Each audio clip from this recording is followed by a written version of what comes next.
नमस्कार, welcome to सुनो now YouTube channel. मैं हूं अजीत सिंह राजपूत। क्या आपने कभी सोचा है कि फुटबॉल के लिए मशहूर अर्जेंटीना एक दिन भारत के न्यूक्लियर एनर्जी और डिफेंस का अहम भागीदार बन सकता है?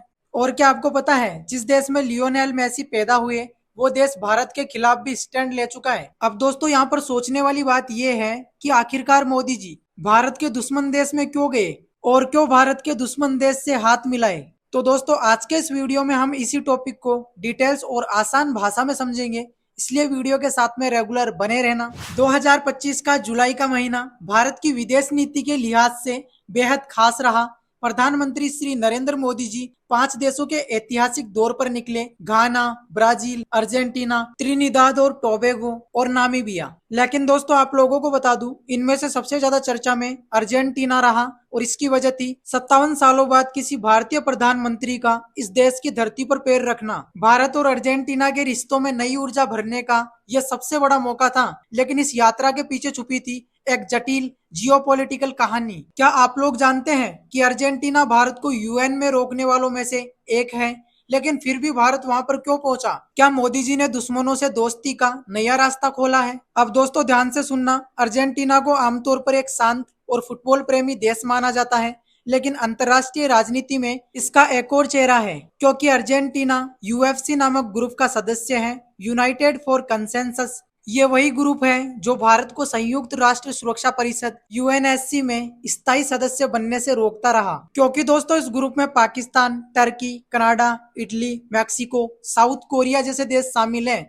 जो या तो भारत के विरोधी है या अपने हितों के चलते भारत के खिलाफ वोट करते हैं। हालांकि अर्जेंटीना सीधे भारत के खिलाफ नहीं है, लेकिन यह ब्राजील के खिलाफ है और ब्राजील यूएनएससी की स्थायी सीट चाहता है, तो इस प्रतिद्वंदिता में भारत को भी नुकसान होता है। अब दोस्तों, सवाल ये उठता है, अगर अर्जेंटीना भारत को वोट नहीं देता तो क्या हम उनसे दोस्ती करके खुद को कमजोर साबित कर रहे हैं, या फिर ये कोई सोची समझी चाल है? तो दोस्तों, आप लोगों की जानकारी के लिए बता दूं, भारत की नजर अर्जेंटीना के सफेद सोने पर है, मिनरल्स यानी खनिज संपदा। अर्जेंटीना के पास में दुनिया का दूसरा सबसे बड़ा लिथियम भंडार है। लिथियम वह धातु है जिससे लिथियम आयन बैटरियां बनती है, जो मोबाइल से लेकर इलेक्ट्रिक कार तक हर चीज में लगती है। अब दोस्तों, वैसे तो भारत में भी लिथियम मिला, खासकर जम्मू कश्मीर में, लेकिन वहां माइनिंग करना बहुत महंगा और सुरक्षा की दृष्टि से बहुत ज्यादा जोखिम भरा है। अब तक भारत सरकार ने कई बार ऑक्शन कराए, लेकिन कोई बड़ी कंपनी उसमें आगे नहीं आई, इसलिए भारत ने अब अपने कदम अर्जेंटीना की ओर कर दिए।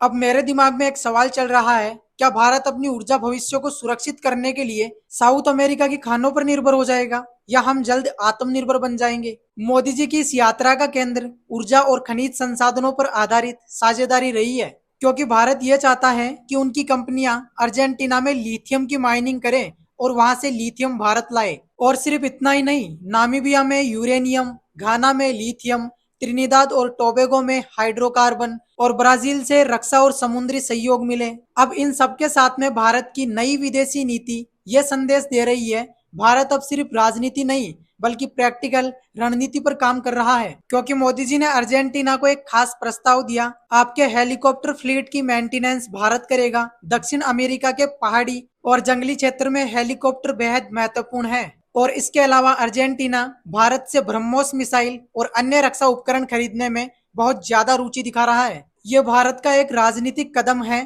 ट्रस्ट बिल्डिंग यानी विश्वास बनाने की शुरुआत। जब दोस्तों रक्षा सेक्टर में भरोसा बनता है तो राजनीति और कूटनीति दोनों समीकरण भी बदलते हैं। अब दोस्तों, सोचकर देखो, अगर अर्जेंटीना भारत से हथियार खरीदे और यूएन में भारत के पक्ष में वोट दे, तो क्या साउथ अमेरिका में भारत की नई ताकत बन सकती है? आप लोग इस बारे में क्या सोचते हो? बाकी भारत के लिए एक चुनौती और है कि ब्राजील और अर्जेंटीना आपस में प्रतिद्वंदी है, जहां ब्राजील G4 देशों के साथ भारत का साथी है और वही अर्जेंटीना यूएफसी ग्रुप में शामिल है। तो दोस्तों, भारत को अब संतुलन साधते हुए दोनों देशों के साथ में अपने रिश्तों को आगे बढ़ाना होगा। मोदी सरकार यही कर रही है, मिनरल्स के जरिए अर्जेंटीना के साथ और यूएन सुधारों के लिए ब्राजील के साथ। अब अर्जेंटीना की यात्रा से ये तो साफ हुआ, भारत अब सिर्फ दोस्ती की विदेश नीति से आगे बढ़कर रणनीतिक रिश्तों की ओर भी बढ़ रहा है। और दोस्तों, हमारे भारत देश की कोशिश यही है कि हमें लिथियम, यूरेनियम और हाइड्रोकार्बन जैसे संसाधनों तक पहुंच मिले, दुनिया में भारत की रणनीतिक स्थिति मजबूत हो